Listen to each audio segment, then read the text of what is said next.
Well, hello, welcome to episode 179 of the Confident Live Marketing Show. Now, if you're watching live or the replay, you might be wondering who on earth I am, or maybe you've wondered where on earth I've been over the summer. Well, I've been away and I've had some time off, but I'm back now. I'm going to be doing some regular live shows. Hopefully, I'm planning on going back to the 2 per week. The podcast, of course, has been going out every single Friday. I've not missed any of those, but it's good to be back, and I'm excited to be doing some more solo shows and bringing in some guests as well. But I'd love to know from you if you've got any ideas or any thoughts about stuff that we can talk about on the show, whether it's to do with live video in general, content creation, mindset, technology, marketing, that kind of thing. Let me know, because I'm really wanting to think very carefully about the direction of the show and the kind of content that we're going to be doing on this show. And if you've got any ideas for guests as well, got a big long list of guests that I'm going to be bringing on and that I'm going to be asking, but I'm always interested to know from you as well. So yeah, loads of stuff to talk about in today's show. We're going to be talking about how to avoid burnout, which is a topic close to my heart. I've probably been, well, let's be honest about it. I have struggled with burnout a little bit this year. Maybe not full on burnout, but a little bit of that. So I'm going to be sharing my experience with that and what I'm doing about it, and just what I've learned over the months and years probably about this topic as well. And I'm also going to be talking about just some new cool stuff that I've been working on or that I'm going to be reviewing as well over the coming months as well. Let's look at some live viewers. Well, I'm very excited to see the wonderful Tim Sawn. I really feel, Tim, I miss you. I know we've spoken on the socials, and it's wonderful to see you here, but I miss seeing you in person. It just seems far too long since I last saw you. But Tim, how are you doing over the pond? What are you working on? We must catch up sometime soon. And we've got the wonderful Reg watching on YouTube. Great to see you here. Thank you so much for your support. Yeah, I've not been doing much on live video at all over the last month or so. So that's what we're going to be talking about today, is what I've been up to. Tim is saying, interested in live stream versus hybrid versus in-person experiences. That's a really good topic, Tim. And actually, it's something that I'm very much working on at the moment. I'm actually going to be producing a hybrid event this November. So I've been producing a virtual live event, but it's now going to be hybrid. So it's going to be very interesting to see how that works. Are we saying completely bye-bye to virtual events? Are we wanting to go to in-person events? I think it's a mix. I think there's actually room for all those things, but yeah, let's see all about that as well. Anyway, it is time to get on with the show. So let's get started. I'm going to press record on the podcasting machine. That's what my friend Jeff C says. Let's just find the button. Here we go. Let's do it.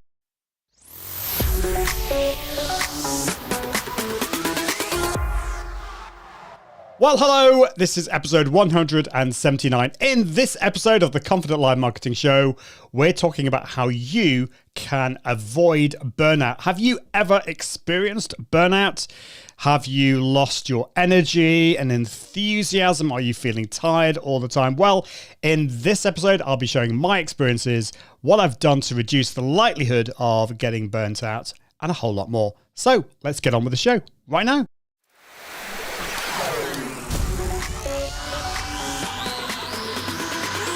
Welcome to the Confident Live Marketing Show with Ian Anderson Gray. Helping you level up your impact, authority, and profits through the power of confident live video. Optimize your mindset and communication, and increase your confidence in front of the camera. Get confident with the tech and gear. And get confident with the content and marketing. Together, we can go live!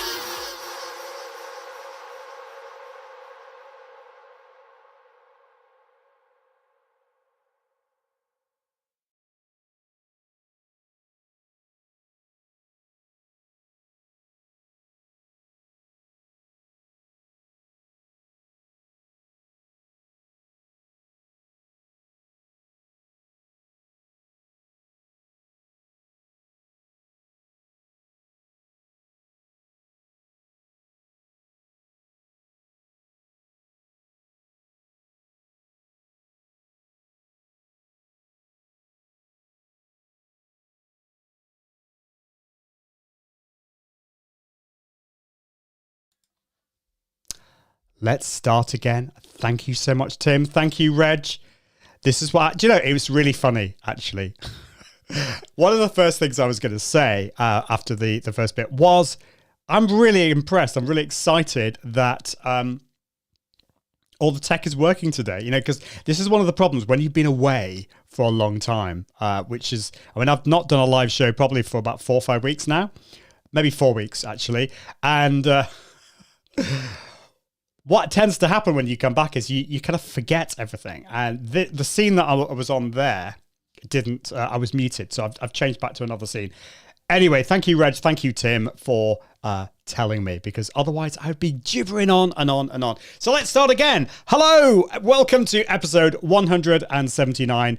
We're going to be talking about burnout in today's episode. Thank you so much for watching live or watching the replay, or for plugging me into your ears with the podcast. And if you haven't experienced the wonders, the beauty of the podcast, then you can head on down to iag.me/podcast, or just search for the Confident Live Marketing Show in your favorite podcasting app, whatever that may be. And I'd love it if you could follow or subscribe to that. So as well as talking about, well, before I get on to the whole topic of burnout, and I'm going to try and make this a really positive episode, but an experiential one, if that's the right word to use. I want to be really quite honest and open with you. Hopefully you can learn some things from my experience with this, but I also want to give you some tools and strategies for you to either help get out of burnout or avoid burnout in the first place, because it's not a good thing, as you can probably tell. So I've been away for 3 weeks this summer. The basically end of July, we went up to the English Lake District, beautiful part of the world, mountains and lakes. Lake District, that's why it's called that. We had a fantastic week as a family. We've not been able to do this since 2019, so it was lovely to be back.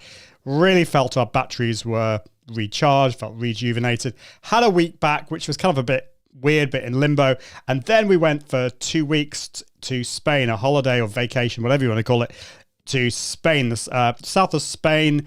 That was amazing. Went with my wife's parents. We get on really well, which is good. If you're going to go away with your in-laws, it helps if you get on. Occasionally we wanted to strangle each other, but on the whole, we got on really well. And I really felt that I was able to relax. And in a way, taking 3 weeks off in the summer, it seems quite decadent. A lot of people I speak to don't take that amount of time off. But for whatever reason, I have done this quite a few times, not in recent years because of, what's happened in the last 3 years. But, taking 2 weeks off, a proper 2-week holiday, and then a week in Keswick just works so well for us as a family, for me. And I think part of it is because I work so hard the rest of the time that actually I need that time off, and I want to spend that time with the kids. So I'm thinking of making this official, that actually having 3 weeks off in the summer, I'm not going to feel guilty about it. I'm going to do it. And yeah, it's going to be what I do. Some people call it a sabbatical. I know Chris Ducker, I received one of his emails. He's a guest. He was a previous guest on the show. He talks about his summer sabbatical, which sounds very grand. I quite like the idea of it, but I'm just going to call it a 3-week holiday for me. Reg is saying, lol, I feel you, waiting on a new Mobo. Yeah, so if you listen to the podcast, you probably didn't hear that I managed to mute myself at the start of this, and so nobody could hear me. But there we go. This is what happens when you come back from a nice, relaxing holiday. So I want to first of all say, you don't need to take 3 weeks off. Maybe you don't need to do that. You need to do what works for you. And of course, it depends on your situation. Not everyone can afford the time or the money to be able to do that. I'm not sure I can necessarily afford the money or the time either, but I just know from my own mental health, and, we've got kids that I want to enjoy and want to spend time with them. Not everyone will need this, but you got to do what works for you. A few other things that I've been working on, or I am working on, I've talked a lot about Amazon and Amazon Live, or I used before I went away. I did. I've been really focusing on that. I've not done any Amazon Lives over the last 4 weeks because I've been away, but I've been producing lots of Amazon product videos, and I'm going to be reviewing a lot more tech and a lot more other stuff as well. So as well as on Amazon, I've been reviewing loads of different things. Like I've been doing videos on Lego and what have I been doing? Like pens and weird and random stuff like that. But on my YouTube channel, I'm thinking of putting over on there some reviews of some tech and gear. So I'd be interested to know from you watching or listening, would this be of interest to you? So for example, very excited about this. Rode have sent me some things to review, including this little baby here, which is the Rode NTG5. It is a shotgun mic. And so I've not really ever used shotgun mics. I've never really reviewed them. I know there's quite a few live streamers that use shotgun mics. And the advantage with the shotgun mic is that it's out of shot. So you don't see the microphone in the shot. And so it's very good for just video stuff. I'm going to be really interested to know whether the sound quality is going to be good enough for my normal video. I really like the sound of my Heil PR40. I don't think it's going to be quite as good, but I'm really excited about that. So I'm going to be giving that a review. And then the other thing, which I'll have to say I am very, very excited about, and that is this little baby here, which is the Rodecaster Pro 2. Now, I've got the Rodecaster Pro, which is, it's like a mixer, USB mixer, mixing console, but it has so many other things. It has a recording facility in there. It has sound pads. You can record up to 4 microphones, Bluetooth, all that kind of stuff. I won't go into all the details, but the Rodecaster Pro 2 has so many more things in it. So I'm going to be doing a comparison between the Rodecaster Pro 1 and the Rodecaster Pro 2. I'll be doing a show on here, but I'll be also doing an unboxing on Amazon and on YouTube and lots of other things. So yeah, Reg, thank you for that. Yeah, I will be definitely looking at doing that and see how we get on with that. I've also got I don't think I've got the box here in front of me, but I am using it, the Elgato Stream Deck pedal. So this allows me, look at my hands. I'm now going to move scenes using my feet, which is really cool. So this is basically, it's like a Stream Deck, but for your feet. You've got three buttons in effect. So at the moment, I've got the left one for my normal scene. Just realized that if you're listening to the podcast, you won't have realized what I've just been doing there. But so the left pedal is for the main scene. The middle one is for me zoomed in. And the one on the right, which I won't press now, is for sharing my screen. When I've got a guest on, the left one will be me, middle one will be me and my guest, and the one on the right will be just my guest. And that will just allow me just to keep looking at the camera, not having to look down for anything as well. So I'll still be using my Stream Deck for other things, but for my main scenes, I'm going to be using the pedal. It's not, I managed to get, there was a really good deal on Amazon actually, so it is a little bit cheaper. It's normally about $80, £70. It was an offer, so I managed to get it a bit cheaper than that. But it is a little bit expensive for what you get, but it just makes such a big difference. So yeah, that's what that's all about. Katie Simpson is in the house. Great to see you, Katie. Thank you so much for popping in. It's lovely to see you. Really, so much value your friendship and your support. So thank you, Katie. It's great. Yes, I have got the pedal. I've been wanting it for ages, and my excuse was that I need to review it for Amazon. But yes, that's a really bad excuse. But yeah, it's great. I'm really excited about that. So other things that I'm working on, just very briefly, I'll be doing more one-to-one coaching. That's what I want to be focusing on, as well as the Amazon stuff. I've also got my events coming up at the end of October. I'm also going to be doing some live production stuff as well. So it's going to be busy. It's been it's going to be a shock to the system, I think. So yeah, before I went on holiday or vacation, I always feel I need to translate that for my American friends, but when we say holiday, it's vacation. Yeah, I was feeling burnt out. Now, for me, I'm gonna be listing. I've been doing a lot of research, and I'm gonna list in a bit what people say about the symptoms of burnout. But let me tell you what I was feeling. I was feeling tired, exhausted. I was lacking in enthusiasm. I was feeling quite apathetic. I was feeling I wouldn't necessarily say depressed, but a bit down.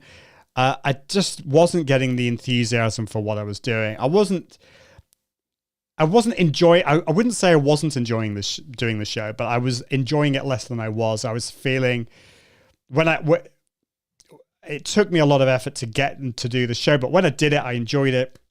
But just less so than before, and I was feeling stressed as well. I kept on getting sick as well. So yeah, I was feeling a lot of those different things. Now, going away on holiday is, for people with ADHD in particular, this can not always be the best thing because sometimes it's difficult to relax. For me, however, thankfully, I did find it easy to relax, to switch off.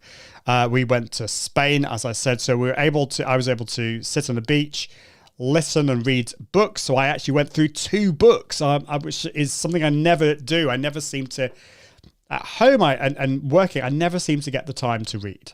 And so I just was able to read, which was great. And that was an amazing feeling, being able to relax. So yeah, I won't go on about it, but yeah, it was a wonderful feeling. Katie is saying, yes, I've known those feelings well too recently. I'm sorry to hear that, Katie. And you're also saying really focusing on making it to the event. That would be amazing if you could. Let's have a chat about that, Katie, and see what we can do to make that happen. So what is being burnt out? Well, I didn't realize how recently this became a thing. I think it's been a thing for a long time. But the World Health Organization apparently in 2019 started to recognize the word burnout. And they describe it as an occupational phenomenon. And I've seen a few different definitions of this, but this is one definition here. Burnout is a state of emotional, physical, and mental exhaustion caused by excessive and prolonged stress. We'll talk about that in a bit, whether it is to do with stress, I think. And it occurs when you feel overwhelmed, emotionally drained, and unable to meet constant demands, which is an interesting one. I don't know what you think about that. So here are some symptoms that I've found on the interwebs, and which are similar to the ones that I was feeling. So let me know if you have felt like this sometimes. So feeling tired or drained most of the time. I think that's the important thing. It's not just occasionally, but most of the time. Feeling more ill or getting sick more often is another one. Losing interest in things you once loved. A lack of motivation and feeling apathetic. Feeling helpless, trapped, or defeated. Feeling detached or alone in the world. Having a cynical or negative outlook. An increase in self-doubt. Procrastinating and taking longer to get things done. And feeling overwhelmed.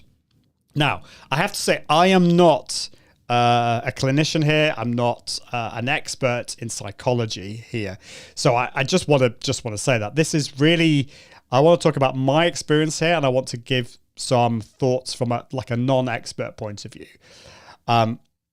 My feeling here is that not all of those things are necessarily burnouts. Like, so for example, sometimes procrastination, for me, that's very much ADHD. But I think that burnout can exacerbate that further. Now, I found a really interesting article. Let me just find this. It is at helpguide.org. And if you search for burnout prevention and recovery, you should be able to find this. Now, I'm going to press my button on my pedal. I'm very excited about this. And we get that up on the screen. So it's a really helpful article about prevention and treatment, and I highly recommend that you read this. But if you, so it talks about, like, are you on the road to burnout? signs and symptoms, physical signs, emotional signs, behavioral signs, which is really interesting. But it talks about the difference between stress and burnout, which I think is really interesting. So the difference between stress and burnout, too much stress, for example, can be too many pressures physically and mentally. So if your job is just very, very demanding or overly demanding, then you're going to get stressed. Then that might be you had a really horrible boss, or it could be you. You could be the horrible boss if it's just you working. Where it talks about burnout is about feeling empty and mentally exhausted. So it's really interesting, the differences. So there's a difference. It talks about the difference between stress and burnout. So stress is characterized by over-engagement. Burnout is characterized by disengagement. So if you stop working on the things that you enjoy. Stress, your emotions are overreactive, whereas burnout, your emotions are blunted. And I think for me, I was starting to feel, I felt that almost like my brain was in fog, that my emotions were blunted. And there was definitely that. Stress can produce the urgency and hyperactivity, not necessarily a good thing, but burnout can produce helplessness and hopelessness as well. So lots of things to think about there, but very, very interesting. Now, is it common? I think it is becoming a lot more common. And I think because of, depending on where in the world, if you have had lockdowns and things like that, then that has really exacerbated the situation for many people. So in the last couple of years, there's been lots of different surveys. And one survey I found that 1 in 5 people said that they were unable to manage stress and pressure in the workplace. 20%. I mean, that is nuts. So there is a huge problem. And I would go as far to say that there's an epidemic in stress and potentially, if we're not too careful, burnout. So why is it so common? It could be for different reasons. I think lockdowns and the isolation has really exacerbated things. There's been a lot of stress. Things in the world are stressful. Now, I think we are having financial uncertainty at the moment. So, this is late 2022. So a lot of people are having money worries. You might be working so hard that there's a lack of self-care. You're not getting enough sleep. Not deliberately necessarily. Maybe you're finding it difficult to sleep, or maybe you're just not getting the quality sleep that you need. Isolation. Now that's a really interesting one, isolation. Because like for me, I'm an introvert, so I can probably, if I'm not too careful, I can isolate myself too much. I need to have some time, some me time. I need to have, I need to have some time by myself, but I also need other people. And I need people a lot more than I'm probably aware of. Let's put it that way. If you're more of an extrovert and you get energy from being around people, then you may just not have had the opportunity to be able to spend time with people. And in a way, the last couple of years has probably been even worse for you because you need people. But just because if you are an introvert, don't think that you don't need people. It's really, really important. The other thing is bad physical health. Maybe you're not getting exercise. You've been inside. You're not eating properly. So let's talk about what you can do about it. And Katie is saying all the above. Oh dear, yeah. It is a common phenomenon. So what can we do about it? Well, the first thing that's important here is to recognize the signs, the symptoms. So if you are recognizing some of those things, then that is part of the battle. Let's put it that way. Part of the battle. Now, it may not be burnout. So I want to kind of put a proviso there, caveat there. It may not be, it may be something else. It could be other things. It could be anxiety. It could be some kind of, I hate to say it, like a disorder. Like it could be a post-traumatic stress disorder or ADHD or something. I don't know. It could be something. So you might need to seek some medical help or professional help there. But first thing, recognize it. Second thing is to start to reverse this by, and this is the important thing, by putting a plan together. But this is even more important, the next thing. You are unlikely to be able to do this yourself. If you are actually burnt out or on the road to being burnt out, you need to do this. You need to get help. And that is by reaching out to people who are closest to you. Now, that might be family, it might be friends, but people who know you, who understand you. And if you've been burnt out, you may have burnt some bridges here. This might be difficult because what tends to happen with people who are burnt out is they retreat into themselves and they stop talking to their friends, which is actually the worst thing that they can do. But hopefully you've got some people close to you that you can reach out to. And you can start to be more sociable. And it's like with exercise. If you really need exercise is probably the last thing that you want to do. In the same way, if you are burnt out, being sociable and reaching out to people is probably, again, the last thing that you want to do. But it's so important to try and reach out of yourself. Even if you are an extrovert, you'll probably find if you're burnt out that you will become more introverted and insular. So try and reach out of yourself and take some time off. And this is what I wanted to do. I wanted to take some time off. This is not always possible. I know people who have been burnt out, who have been able to kind of extract themselves from the business, have some time off for maybe a few months. But the time off in of itself isn't necessarily the answer to the problem.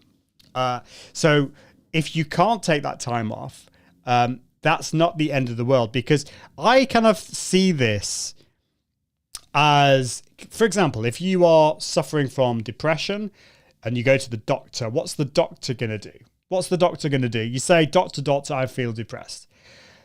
In most parts of the world, what they're going to do is, hopefully they'll talk to you and give you some advice. But generally speaking, they will give you antidepressants. And I'm not knocking antidepressants here. I've been on antidepressants in the past. But what antidepressants do is give you a buffer. They don't actually solve the problem. They give you a buffer that will hopefully allow you then to seek help and to find out maybe why you are depressed, or give you that time. And I think it's the same with being burnt out and taking some time off. And I've found this because I have had this time off and I came back this week and those same feelings of being burnt out were kind of there. Not so strong, but they were still there, which tells me I have some work to do. So time off is great, but it's not going to solve all your problems. It's kind of like the antidepressants. It gives you that buffer, gives you that time, but you then need to seek help. You need to start to put into place a plan and some strategies as well. Now, Katie is great here. Katie says, it is life-saving to talk, isn't it? And I agree. Now, it's great that you feel that, Katie, but not everyone knows that, or they know it, but they're not willing to accept it. And I think I keep forgetting this. I keep on forgetting that I need people because I'm an introvert, and I've got my wife and I've got Helen, I've got the kids, so I do get to talk to people. But we need to talk to other people, and for me, I need to talk to people who understand my business, mastermind groups, that type of thing. So yes, it is life-saving to talk, but we need to remind ourselves of that. And thank you for that, Katie. Katie also says, so this is great, you've also got to be kind to yourself and allow yourself to have the grace, that's a great word, that time to recover and not beat yourself up about it. And that is really important because it can become it can become a vicious circle. So you take time off, but you feel guilty. And then you beat yourself up, which makes you feel worse. It actually adds to the stress and potentially adds to the burnout as well. And this is difficult because if your burnout is partly being fed by financial concerns, then this is it's like a toxic cocktail here, because then you take that time off and then you're saying to yourself, well, and if you're self-employed, if you have your own business, well, I'm not making any money. I'm losing money by taking time off, and that can make you feel even worse. So that's why you need to get help. That's why you need to get some professional help. Really, really important, and talk to people around you. Now, this has been talked a lot in the past. I've talked about this, but this is where mindset comes into it. And I highly recommend going back to previous podcast episodes. If you go to iag.me/podcast, click on mindset, or what was it again? Yeah, it is the mindset one. I've got different themes. So click on that, or confidence, I think it is, and look for episodes to do with mindset, because I've talked about this a lot. It's really important to change that poverty or negative mindset into growth mindset. And you might not be able to do this on your own. So poverty mindset is the glass half empty and beating yourself up and all this kind of stuff. And it's so easy to feed into that. And if you surround yourself with just yourself, you might be cycling in those negative thoughts. But if you surround yourself with people who are not just positive, because, I've even heard of a phrase, toxic positivity. That's not helpful. It's authentic, positive. Well, let's put it this way. I think it's surrounding yourself with people who listen to you and will speak truths to you, because we're obviously often very negative about ourselves, but it's basically an untruth. We speak untruths to ourselves. So reversing that into a growth mindset that you're focusing on, yes, I'm not where I want to be at the moment, but with the help of other people and with the strategy in place, I can get out of this. It's a case of finding balance in your life, which is not always possible. We go through different seasons, but finding balance in our lives as well. To reevaluate our priorities. Let me just repeat that again. Reevaluate your priorities. Because why are you doing what you are doing? Why do I do this show? Why do I bother to do this? Why do I do my business? What's the point? Okay, is it to make money to pay the bills? That's a good answer. But having the higher goals in your mind, what is the reason for you getting up when you do and running your own business? You need to remind yourself of those things, and maybe you need to get your brain back to those priorities that you set, or maybe you need to tweak them, or maybe you need to knock them down and start again, working out your goals. And we've talked about that on the show before, so that is something I'd really recommend that you focus on. Now, Katie is saying, yes, it is a toxic cocktail. Having a strong faith and knowing that there is light at the end of the tunnel and a reason for what you are going through is absolutely mega. And I agree with you. If you have a faith, I'm a Christian. I know you are, Katie. For me, and I know for you, that is integral. That work, that's so important. It's vital. And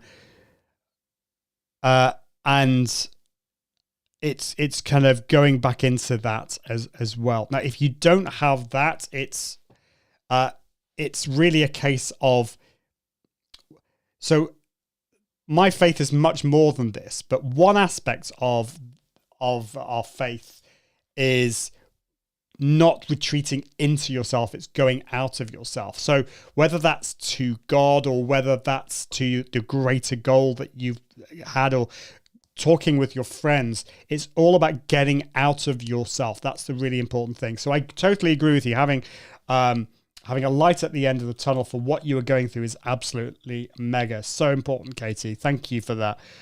So we talked about reevaluating your priorities, working out your goals. The next thing is getting help. Now, for me, I've got a team, but for various reasons, I've had to shrink that down. So I'm still working with my assistant, but I'm having to do a lot more myself. And I know that has added to the stress. But as much as you possibly can, delegate tasks to other people. If you can't do that, then just cut down the tasks that you just don't enjoy doing. It's not always possible, but try and do that as much as you possibly can. So working with a team can help, just asking for help from people. Joining a mastermind group. We've talked about mastermind groups on the show again. In the past, I'm not going to talk about that again now, but again, those are really, really helpful things. And then there are these things I'm going to say now, which, if I was being flippant, I would just say do these, but they're not easy. So get more sleep, try and relax more, eat better, and exercise. Now, if only it was as easy as that. It's like saying to a depressed person, pull yourself together, just cheer up a bit, go out and get some exercise. It's not that easy. Because when you are in this negative loop, if you're feeling tired and you're burnt out, you might not be able to sleep. Now, I've got the opposite problem. I tend to oversleep, but people who are burnt out have sleep problems. You might not be able to relax because you're stressed and your mind is going all over the place. Or maybe you're just relaxing all the time and you just can't, you're too lethargic. That might be the problem. Eating might go out the window because you just can't be bothered to eat well. And exercise is the last thing that you want to do. But just know that those things will help. But just do one step at a time. If it's exercise, just get out of the house. Go to the doorstep, breathe the fresh air, go back into the house. The fact that you have stepped out of the house is a great start. And maybe then next, walk around the block. Start to just make one meal a day that you know is going to be healthy. Start to do it slowly like that. It will really, really help there. So I hope you found that helpful.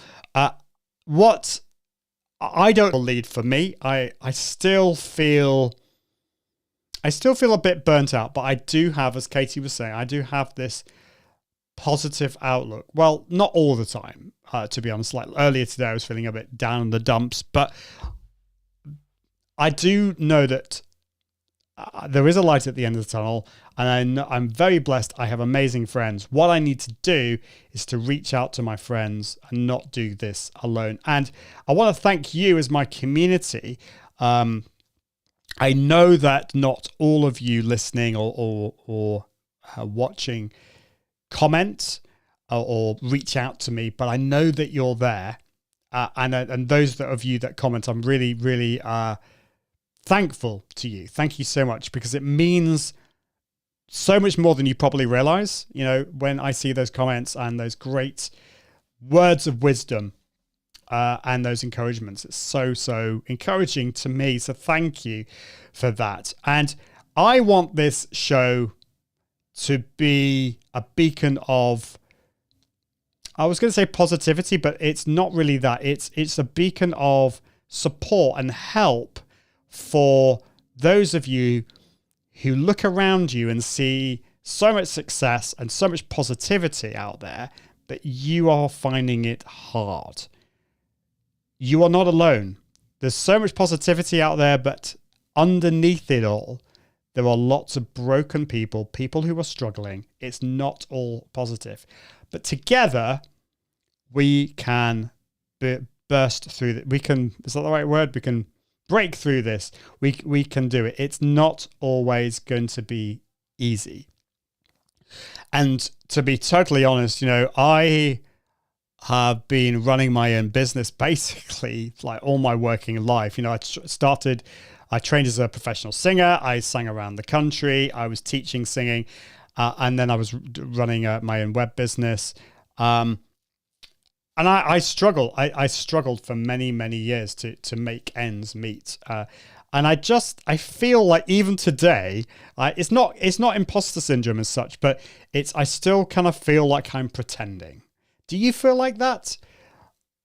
But I think I've come to be okay with that. That, do you know what? We don't all have to be doing the same thing. I love what I do. I do, on the whole, love what I do. Sometimes I can get lethargic and I can go through that burnout side of things. But what I want to do is reassess my priorities, reevaluate my priorities, reach out, speak with people, and I can't wait to bring on some more guests onto the show and be kind to myself as well. Thank you, Katie, for all your amazing comments, and thank you, Reg. I know you've been watching, listening in the background. I know you say thank you so much. So empowering. This is why community, isn't it, Reg, is so important, because even if we are introverts, and I don't know about you, Reg, I don't know about you, Katie, we need each other. We need each other. We can't just do it on our own. And we're nuts if we think that. And so that's what I'm having to do.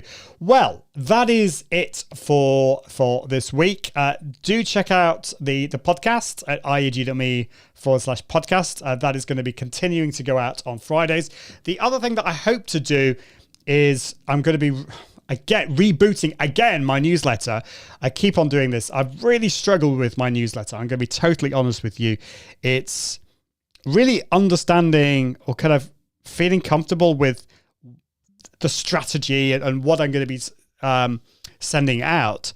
And I've always wanted it to be valuable to my audience. I've also kind of made some kind of technical blunders over the time, over the years as well. So it was really great to have Adrian Savage, that's his name, Adrian Savage on the show recently to talk about that. So I've got some really great ideas there. But my plan is to move it from a weekly, and I've not actually sent out email newsletters for the last 3 or 4 weeks, but my plan is to start weekly, but then to make it a little bit more often. So I will be sending them maybe 3 or 4 times per week, giving people the option to opt out of certain ones, because I may lose subscribers, but the idea is to grow and build a community of people who are interested in what I can give them, and that's what I want to do. I'm less about the numbers, or the overall numbers, but more about building that community and people who are passionate about what I'm passionate about, and that I want to be able to help people and support people as well. So that's the goal. That's the goal. You would have thought after 11, 12 years of running my own business that I've got that sorted, but it's a process, isn't it? Katie is saying, go for it. I'm not very good at all with sending my emails. Well, that might be the case now, Katie, but we'll get there together. We will definitely do that. And emails, I'm definitely convinced, is so important, because you're building it with social media. You're building it on borrowed ground, whereas email, you can control that, and I'm definitely convinced by that. But that is it for this week. Thank you so much for watching, for listening. I really appreciate it. And I hope you've found this valuable. I've been a little bit more open, honest, transparent today. You either love that or you find that a little bit uncomfortable. I don't know. But I just wanted to be open, honest today so that you can learn from my experience as well. So I hope you found that really helpful. But that is it for this week. And until next time, I encourage you to level up your impact, authority, and profits through the power of Confident Live Video. See you soon. Bye. Thanks for watching the Confident Live Marketing Show with Ian Anderson Gray. Make sure you subscribe at iag.me/podcast so you can continue to level up your impact, authority, and profits through the power of live video. And until next time, Toodaloo.